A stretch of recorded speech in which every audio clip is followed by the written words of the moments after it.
Bonjour, aujourd'hui on va faire une tarte tatin.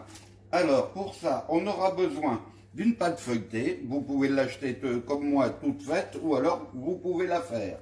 Une fois on fera une vidéo de la pâte feuilletée.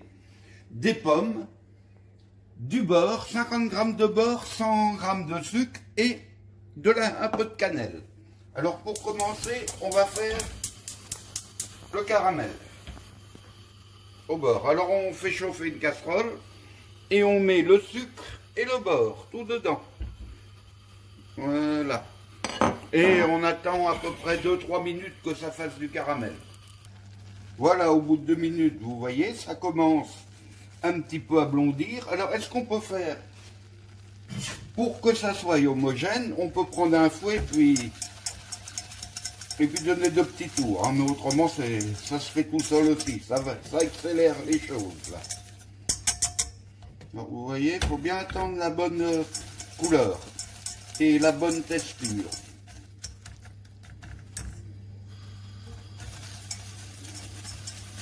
Encore un petit tour. Voilà, il faut le faire légèrement foncer. Comme ça, la tarte, elle aura une meilleure présentation.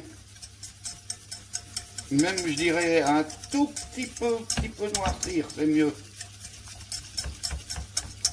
Brun foncé, allez, voilà, on a trouvé le mot. Alors vous voyez, là il est brun clair, il y en a encore pour 30 secondes. Voilà, il prend la consistance d'une pommade, hein, vous voyez. Alors la règle pour faire le caramel au beurre, c'est toujours le double de sucre que de beurre. Comme ça, vous êtes sûr de réussir. Alors là, vous voyez, ça commence à prendre la couleur. Alors, elle est bonne et on va le mettre dans un plat à tarte qui va au four. Voilà.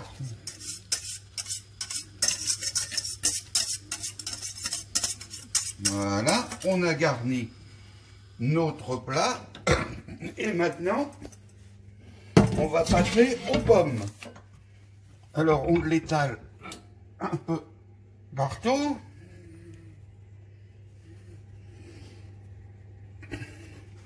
Voilà, c'est parfait. Alors maintenant, on a épluché des pommes et on les coupe en 6. Voilà, en 2 et en 3. Et après, on enlève bien l'autre oignon.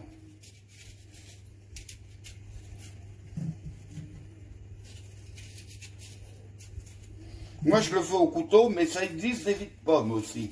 Mais je préfère le faire au couteau. Tu mets combien de pommes à peu près? Alors, des pommes, il faudra en mettre à peu près selon le moule que vous avez, à peu près entre 6 et 8.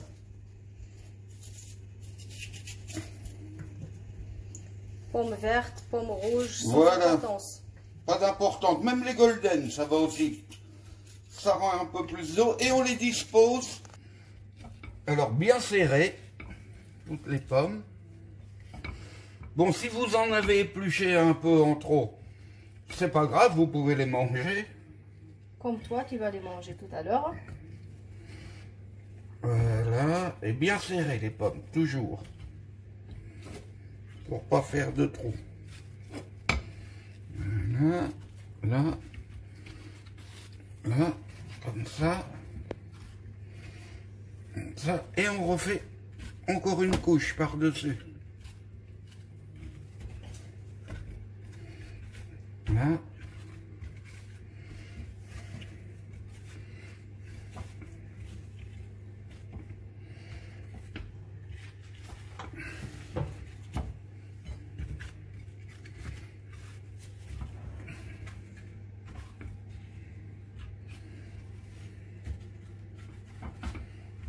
Un petit peu de cannelle, mais celui qui n'aime pas la cannelle, il met rien, ou alors vous pouvez mettre un petit peu de vanille.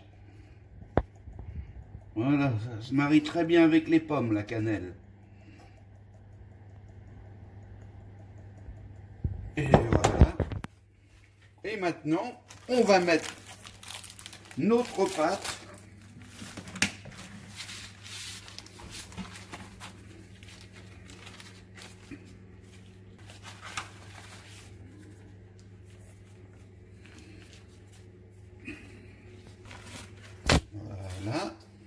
Alors la pâte, on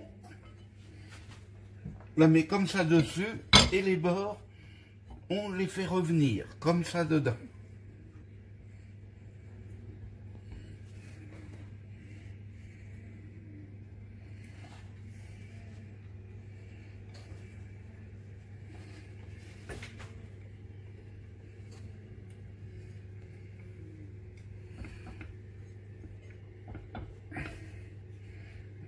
Voilà.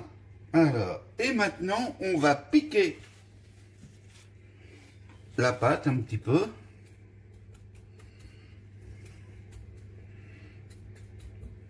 Une fois qu'elle est piquée, on va faire un petit trou au milieu.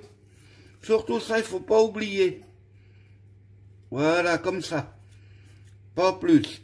C'est pour que la vapeur, comme les pommes vont chauffer, la vapeur s'enlève. Et on enfourne une quarantaine de minutes à four préchauffé à 180 degrés.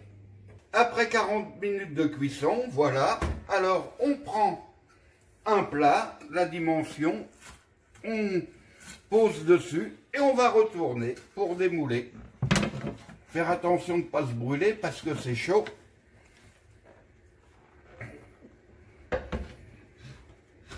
Voilà. Et on prend une petite spatule.